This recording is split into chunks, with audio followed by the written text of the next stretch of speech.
Hello friends, இன்னைக்கு நம்ம பார்க்க போகிறது ஜாப்பனி அனிமி சீரிஸான to your eternity season 2 episode 20, அதாவது ஃபைனல் எபிசோடு தான் இன்னைக்குள்ள வீடியோவில் பார்க்க போகிறோம். இதோட சீசன் 2 முடிஞ்சது அண்ட் சீசன் 3 போடுறதாவோ கன்ஃபார்ம் பண்ணிட்டாங்க. ஸோ சீசன் 3 வந்ததுக்கு அப்புறமா கண்டிப்பாக நான் அதை தமிழ் டப் பண்ணி போடுவேன். ஸோ யாரும் கவலைப்பட தேவையில்லை.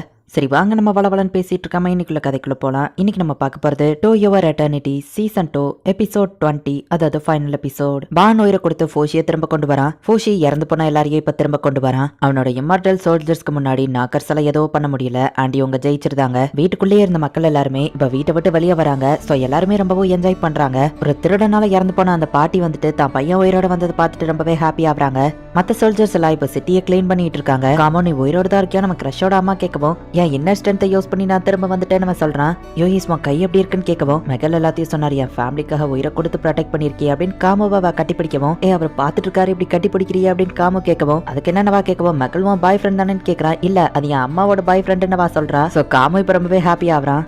ஆள்மேவ சாக விட்ட உன்னை எப்படி நான் 2ல இருக்க விடுவேன்னு நினைக்கிறேன். என் அப்பாவையோ சிஸ்டரையோ கொண்டு அதுங்களை சும்மா விட மாட்டேன், இவனை அடைச்சு வைங்க அப்படின்னு ஆள்மே பிரதர் சொல்லவும் தேவைப்படுற நேரம் நீ 2ல இல்லாம இப்ப வந்து பெரிய இவன் மாதிரி பேசுற அப்படின்னு காய் கேட்கவும் உன்ன மாதிரி ஆளுங்களுக்கோ ஃப்ரெண்ட்ஸ் இருப்பாங்க நான் கொஞ்சம் கூட எதிர்பார்க்கல. நீயும் உன் ஃப்ரெண்ட்ஸோ 10 நாள்ல இங்கிருந்து கிளம்பிருக்கீங்க, இல்லைன்னா நான் அவங்களுக்கு தண்டனை கொடுக்க வேண்டியது இருக்கும் அப்படின்னு ஆள்மே பிரதர் சொல்லவும் மெசார் அங்கிருந்து கிளம்புறான். அரசே நீங்க தப்பா புரிஞ்சுட்டு இருக்கீங்க, அவங்க தான் சிட்டியை காப்பாத்தினாங்கன்னு ஒரு சோல்ஜர் சொல்ல வரவும் எனக்கு தெரியும் சர்ச் ஆஃப் பெனாட்டி உங்களை டார்கெட் பண்ணுவாங்க, அதனால இவன் இந்த இடத்துல இருக்கிறது சேஃப் இல்ல அப்படின்னு மெசார் மேல அக்கறையில தான் அவன் இப்படி பண்ணிருக்கான். நம்ம 3 பேரும் ஃப்ரெண்ட்ஸா அப்படின்னு மெசார் கேட்கவும் நாங்க ஒன்னு ஃப்ரெண்டா நினைக்கலன்னு மத்தவங்க காமெடி பண்றாங்க. டொனாரேவும் மார்ச்சும் ஹாட் வாட்டர்ல ஜாலியா குளிச்சிட்டு இருக்காங்க. ஹே ஃபூஷி நீ எங்க கூட ஜாயின் பண்ணிக்கிட்டியான்னு மார்ச் கேட்கவும் நான் சமையல முடிச்சுட்டு தான் வாரேன் நம்ம ஹீரோ சொல்றான். மெசார் காயிரோ மத்தவங்களுமே வராங்க. நம்ம ஹீரோவோ கோகுவோ சேர்ந்துதான் எல்லாருக்கும் சாப்பாடு செஞ்சிருக்காங்க. வா இது ரொம்ப டேஸ்டா இருக்கு சூப்பர் அப்படின்னு எல்லாரும் நம்ம ஹீரோவையோ கோகுவையோ பாராட்டுறாங்க. நம்ம பான் கேப்பா அவன் பாடியை கொடுக்க போறான்னு கோகு கேட்கவும் என்னோட மத்த உருவங்களும் நான் திரும்ப பெற வரைக்கும் அவன் பாடி வேண்டான்னு சொல்லிட்டான் நம்ம ஹீரோ சொல்லவும் கோகோ கிட்ட தானே அந்த நாக்கர்ஸ் இருக்கு, அவன் என்ன பண்ணலான் இருக்கா அப்படின்னு டொனாரி கேட்கவும் நான் இன்னும் முடிவு பண்ணல,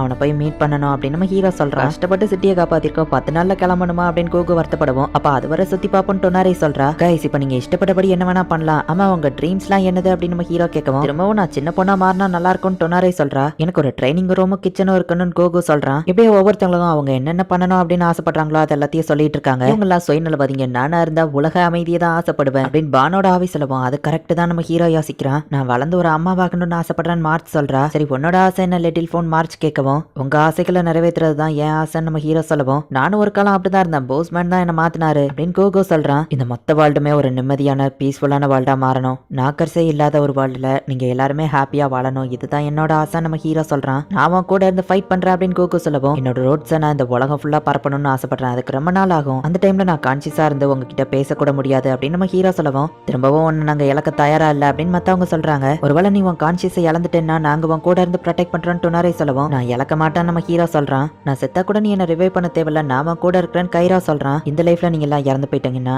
நாக்கர்ஸே இல்லாத ஒரு உலகத்துல தான் நான் உங்களை திரும்ப கொண்டு வரணும்னு ஆசைப்படுறேன் அப்படின்னு நம்ம ஹீரோ சொல்லவும் சரி அந்த எக்கோ என்னன்னு மெசார் கேட்கறான். அவ இறந்துட்டா நம்ம ஹீரோ சொல்லவும் காலையில உயிரோட தானே இருந்தான்னு டொனாரே கேட்கவும் காலையில குக் பண்ணிட்டு இருந்தப்பதான் இறந்து போனா, நீங்க எல்லாம் நல்ல மூட்ல இருந்தீங்க, அதான் எப்போ சொல்றதுன்னு தெரியாம வெயிட் பண்ணிட்டு இருந்தேன், நீங்க எல்லாருமே உங்க லைஃபை இன்னொருத்தங்களுக்காக சாக்ரிஃபைஸ் பண்ணி தான் இறந்து போயிருக்கீங்க, எக்கவையும் மத்தவங்களையும் நான் திரும்ப உயிரோட கொண்டு வரணும்னா ஒரு பீஸ்ஃபுல்லான வேர்ல்டுல தான் நான் அவங்களை ரிவைவ் பண்ணணும்னு வச்சிருக்கேன், எனக்காக அவங்க செஞ்ச ஹெல்ப்க்கு நான் செய்யற நன்றி கடன் இதுதான் அப்படின்னு நம்ம ஹீரோ சொல்லவும் எக்கோ அங்க வந்து நிக்கிறா. சாரி எக்கோ, கூடிய சீக்கிரம் நான் ஒரு நல்ல உலகத்தை உருவாக்குறேன், அதுவரை வெயிட் பண்றியா நம்ம ஹீரோ கேட்கவும் அவளும் சரின்னு சிரிச்சுக்கிட்டே அங்க இருக்கிற சாப்பாடு எடுத்து சாப்பிடுவோம். அவங்களால சாப்பாடு எடுக்க முடியுமா அப்படின்னு இப்ப பானு எடுத்து சாப்பிடுறான். இப்பதான் திரும்ப நம்ம ஒண்ணு சேர்ந்திருக்கோம், திரும்பவும் என்னால ஒண்ணு விட்டு போக முடியாது ஃபோஷி, அம்மா சொல்றத கேளு இங்கே இரு அப்படின்னு மார்ச் சண்டை போடுறா. நீ பேசுறதுல அர்த்தமே இல்ல நம்ம ஹீரோ சொல்லவும் நான் எவ்வளவு கஷ்டப்பட்டேன் தெரியுமா, இப்பதான் நீ எங்களை திரும்ப கொண்டு வந்திருக்க, திரும்பவும் ஒண்ணு விட்டு பெரியணுமா, உன் கூட சேர்ந்துதான் நான் வளரணும்னு ஆசைப்பட்டேன், நீ இல்லைன்னா நான் அதுக்கு செட்டே போயிடலாம் அப்படின்னு மார்ச் சொல்றா. டொனாரியும் அதே தான் ஃபீல் பண்றாங்கிறதுனால அவ அலறா. அந்த பிளாக் கலர் ஆள் அந்த இடத்துல வந்து எல்லாத்தையும் ஸ்டாப் பண்றாரு. எல்லாருமே அசையாம அப்படியே நின்னுட்டு இருக்காங்க. அவர் டைமே ஸ்டாப் பண்ணிருக்காரு. எனக்காக தான் இதை பண்ணீங்களா நம்ம ஹீரோ கேட்கவும் ஆமானவர் சொல்றாரு.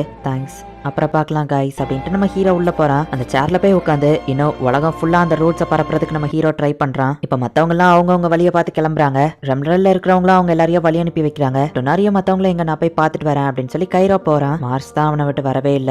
எத்தனையோ மட்டும் அவன் பாடியை குலுக்கி பார்த்தாலும் ஃபோஷி எந்திக்கல. மார்ச் எப்படி ஃபீல் பண்றான்னு எனக்கு தெரியும். நமக்கு பிடிச்ச எல்லாத்தையும் விட்டு பிரிஞ்சு போயிட்டு புதுசா வாழ ஆரம்பிக்கிறது எவ்வளவு கஷ்டம்னு எனக்கும் தெரியும் அப்படின்னு டொனாரி சொல்லவும் உனக்காக நான் ஏதாச்சும் பண்ணணுமா அப்படின்னு நம்ம கேட்கறான். அவ கையில இருக்கிற பாட்டில கைரோ கிட்ட கொடுக்குறா. ஃபோஷி அவனோட கோல்ல கான்சென்ட்ரேட் பண்ண ஆரம்பிச்சிட்டான். இந்த மொத்த உலகத்தையும் அவனோட ரோட்ஸ் கூட கனெக்ட் பண்ணிட்டு இருக்கான். டாக்கர்ஸே இல்லாத ஒரு இடத்த உருவாக்கணும் அப்படிங்கிறது தான் அவனோட கோல். அவனோட பாடி தூங்குற மாதிரி தெரியல, அவனோட கான்சியஸ்னஸ் ரொம்பவே இம்ப்ரூவ் ஆயிட்டு அவனோட பாடி ஜஸ்ட் இப்போதைக்கு பிரீதிங்கை மட்டும்தான் பண்ணிட்டு இருக்கு. மார்ச் நம்ம ஹீரோ கூடவே தான் இருக்கா அண்ட் காமு தான் இருந்து நம்ம ஹீரோவோட பாடியை ப்ரொடெக்ட் பண்ணிட்டு இருக்கான். கோகுவும் காமு கூட ஜாயின் பண்ணிக்கிட்டு தான் நம்ம ஹீரோவோட பாடியை அவனும் சேர்ந்து ப்ரொடெக்ட் பண்றான். இவங்க 2 பேர் மட்டும் இல்ல, இன்னொருத்தனும் கையில நிறைய வெடி மருந்துகளை வச்சுட்டு ஃபோஷியை ப்ரொடெக்ட் பண்ணணும் அப்படின்னு நினைக்கிறான். அந்த ஃபோஷி ரெம்ரல்ல தான் இருக்கானா, அவனை நம்ம எப்படியாச்சும் கொண்டாகணும் அப்படின்னு சர்ச் ஆஃப் பேனட்ல இருக்கிற அந்த பிரீஸ்ட் இன்னும் வெறியோட தான் இருக்கிறான். நான் அவங்களுக்கு ஹெல்ப் பண்றேன் அப்படின்னு கொஹாக்கோ அவங்க கிட்ட போய் நிக்கிறான். ஊர்ல இருக்கிற எல்லா இரும்பையும் கொண்டு வாங்க, இதுல இருந்து கண்டிப்பா அவனால தப்பிக்க முடியாது அப்படின்னு பெரிய சைஸ்ல அந்த பிரீஸ்ட் ஒரு இரும்பு குழம்பு ரெடி பண்றான். நீ ஏதோ கார்டியன்ஸ் சொல்லிட்டு இருந்தியா, அதுக்குள்ள இருந்து வெளியே வந்துட்டியான்னு கேட்கவும், இல்ல நான் இன்னும் கார்டியன்ஸ்ல ஒருத்தன் தான், ஈவன் நான் செத்தா கூட என் ஆளுங்க ஃபோஷியை ப்ரொடெக்ட் பண்ணுவாங்க அப்படின்னு அவன் சொல்லவும், கொஹாக்கோ அந்த நெருப்பு குழம்புக்குள்ள தள்ளி விடுறாங்க.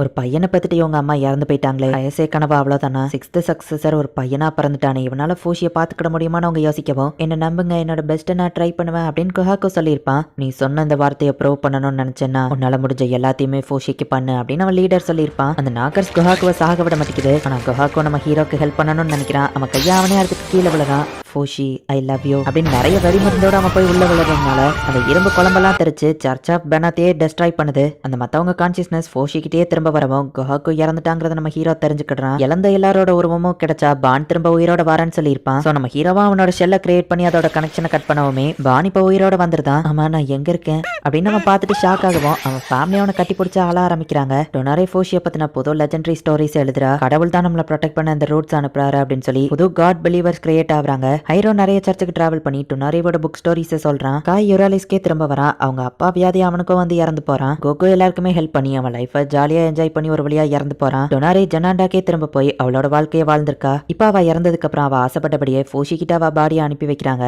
பான் கிங்கோட ரைட் ஹேண்ட் பானா இருந்து இப்ப சாகிற கண்டிஷன்ல இருக்கிறான். அப்ப அந்த ரோட்ஸ் வந்து அவன் கையை பிடிக்குது. ஓ ஃபோஷி நீ இங்க தான் இருக்கியா, யாரும் கவலைப்படாதீங்க, நான் செத்ததுக்கு அப்புறம் ஒரு ஹாப்பியான இடத்துக்கு போவேன், ஆசைப்பட்ட சில பேர் நமக்காக அங்க வெயிட் பண்ணிட்டு இருப்பாங்க அப்படின்னு பானும் இறந்து போறான். சோ இந்த ஏரா இப்படியே ஒரு முடிவுக்கு வருது. இந்த இடத்துல இந்த எபிசோட் முடியுது. சீசன் 3க்கு ஒரு கண்டினியூஷன் கொடுக்கணுங்கிறதுக்காக ஒரு சீனை வச்சிருக்காங்க. ஃபோஷி அப்படிங்கிற அந்த ஒரிஜினல் பையன் வந்து இப்ப உயிரோட திரும்ப வரான். ஐஸ் கட்டி இருக்கிற இடத்துல தனியா அவன் வாழ்ந்துட்டு இருப்பான். மக்கள் சாப்பாடு இதெல்லாம் பார்க்கணும்னு தான் அவன் டிராவல் பண்ண ஆரம்பிச்சிருப்பான். அவன் ஆசைப்பட்டபடியே நிறைய மக்கள் புது வகையான சாப்பாடு இது எல்லாத்தையும் பாக்குறான். ஒரு வழியா நான் வந்துட்டேன் அப்படின்னு அவன் சொல்றான். இந்த இடத்துல இந்த எபிசோட் முடியுது. சீசன் 1ஓட ஃபர்ஸ்ட் எபிசோட்லயே இந்த பையனை தான் காமிச்சிருப்பாங்க. அவன் ஃபேமிலி யாரும் இல்லாம ஒரு நாய் கூட தான் அவன் வாழ்ந்துட்டு இருப்பான். நிறைய புது மக்களையும் சாப்பாடையும் பார்க்கணும் அப்படிங்கிறதுக்காக அவன் ஐஸ்லயே டிராவல் பண்ணி வந்து பாதியிலேயே இறந்து போயிருப்பான். அதுக்கப்புறம் அவனோட உருவத்தை தான் நம்ம ஹீரோ எடுத்திருப்பான். சோ அந்த ஒரிஜினல் பையனே திரும்ப உயிரோட வந்துட்ட மாதிரி அவன் பிஹேவ் பண்ணியிருந்தாலுமே கூட அவன் கண்ணோட கலர் கடைசியில ஒரு செகண்ட் சேஞ்ச் ஆனதை காமிச்சிருப்பாங்க. சோ அது நம்ம ஹீரோ தானா இல்ல அந்த ஒரிஜினல் பையனா, என்ன நடக்க போகுது அப்படிங்கறத சீசன் 3 பார்த்து தெரிஞ்சுக்கோங்க. அண்ட் உங்களுக்கு இந்த வீடியோ பிடிச்சிருந்தது அப்படின்னா லைக் பண்ணிட்டு அப்படி மறக்காம நம்ம சேனலை சப்ஸ்கிரைப் பண்ணிருங்க. தேங்க்யூ ஃபார் வாட்சிங். Bye guys. இன்னொரு புது அனிமேல ஃபர்ஸ்ட் எபிசோட்ல மீட் பண்ணலாம்.